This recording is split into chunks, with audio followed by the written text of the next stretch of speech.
Welcome sa Dries TV. Kung interesado ka sa ganitong news, huwag kalimutang isubscribe ang ating YouTube channel. Maraming salamat! Welcome po ulit sa ating panibagong update tungkol kina Kim and Paolo Abilino. Sa bawat update natin, tatalakayin natin ang mga pinag-uusapan sa mundo ng social media tungkol kina Kim and Paolo Abilino. Kaya naman kung hindi pa po kayo nakasubscribe dito sa ating channel nako, i-click nyo na po yan and isama nyo na din ang bell button. So, ayan, welcome back again sa ating YouTube channel mga kakimpaw, and sa update natin ito, ang pag-uusapan natin ay tungkol sa mga importanteng ganap kina Kim and syempre kay Paolo Abilino.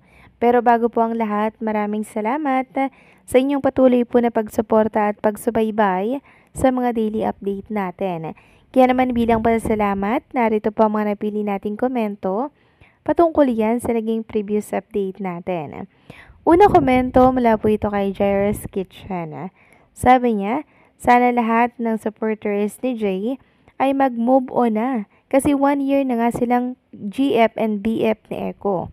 Ba't laging mandamay ng iba? Wala silang nagawa kasi desisyon ni Pau na piliin si Ate Kimi. Dapat maging happy na lang sana sila kung sino ang minahal ng idol nila. Wala naman silang magawa kung sino ang mahal ng puso ni Kuya Pau. Di nila pwedeng diktahan ang tao. Ang bait din ni Ate Kimi at wala naman siyang kasalanan kung pinili niya si Kuya Paulo. Maraming salamat sa komento, Jeros Kitchen. Tama ka dyan, ano? Dapat mag-move on na lamang yung mga supporters ni Jay na until now ay gusto pa rin si Paulo para sa kanilang iniidolo. Kasi sila na yung may gusto nun eh. Si Paulo kasi mga kakimpaw, dapat igalang nila kung ano po yung desisyon ni Paolo Abilino. 'Di ba? Wag silang magmarunong kasi mismong may katawan po mga kakimpaw ang may desisyon noon. So lalabas po na pag ganito na supporters ni Jay ang gustong-gusto si Papi na talagang trying hard, 'di ba? Trying hard sila na makuha si Paolo at ibalik dito kay Jay na hindi po mangyayari mga kakimpaw. Never, never yun mangyari. Dahil nakita na po ni Paolo Abilino sa katawahan ni Chinita Princess, yung hinahanap niya po sa isang babae na wala po sa mga nakarelasyon niya noon at nakasama niya po noon. Kaya sana maging masaya na lamang po itong mga supporters ni Jay, 'di ba? And tanggapin ang katotohanan dahil hindi na po ito mababago kailanman. May kanya-kanya na pong buhay si Paulo at si Jay. Kaya sana po matutong tumanggap itong mga supporters ni Jay ng ganitong sitwasyon. So maraming salamat sa komento, Jairus Kitchen. God bless and mabuhay ka. At ang pangalawang komento mula naman po kay Ginang Norma Dayag.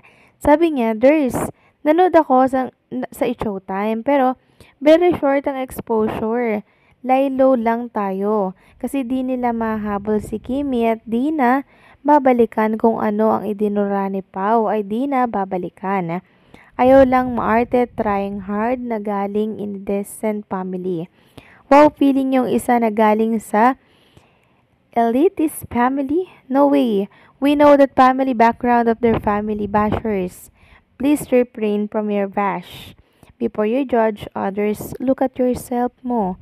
If you really were to criticize Kimi, yung idol nyo ay bago lang nagkapangalan at tumambal siya kay Paulo. Oh, thus bashers of Kimi, the more you bash, the more blessing to come.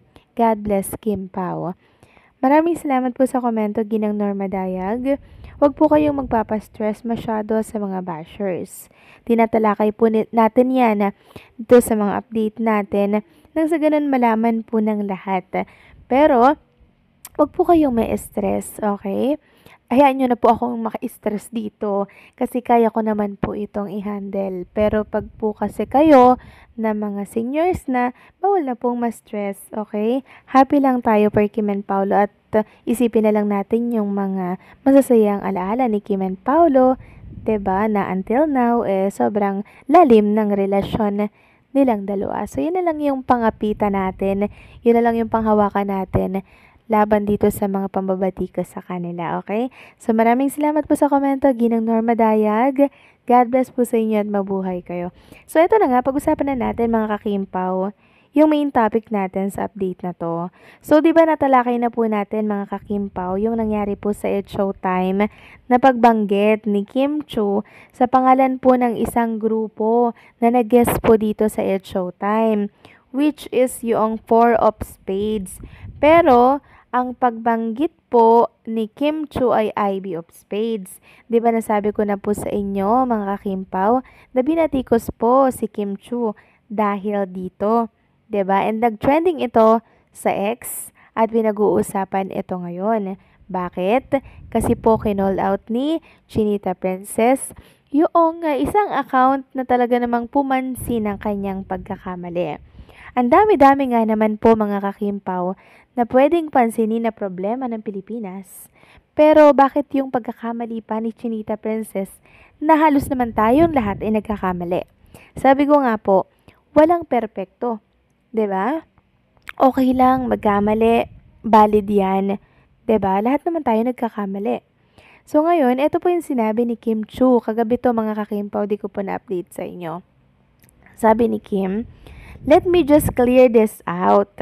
Bilang mahilig ata tong account na to sa clout, honest mistake, di ko talaga sila kilala. Kung naitama ko yung pangalan nila, may magbabago ba? Mababalik ba sa atin yung ninakaw na tax natin? I think there is much more problem in PH now than this na mas. This will be the last time I answer this right now. There are far bigger problems in our country and even in our own lives than nitpicking on small things like this. Ako nga, my surname is often misspelled as Chu instead of Chew.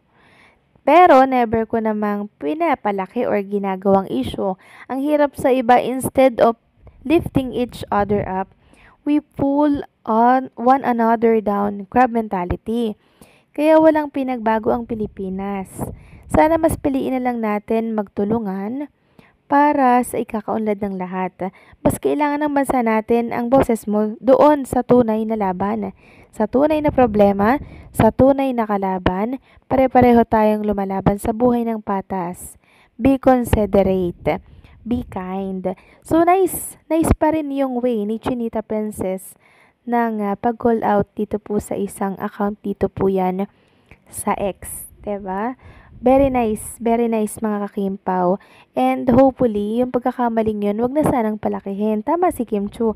Ang daming problema na dapat tutukan dito sa ating bansa na kailangan yung boses natin. Bakit hindi natin ito gamitin doon sa mas kapaki-pakinabang, di ba? Hindi yung pagkakamali na napakasimple lang na pinapalaki po ng account na to na si Sarcastic Ryzen.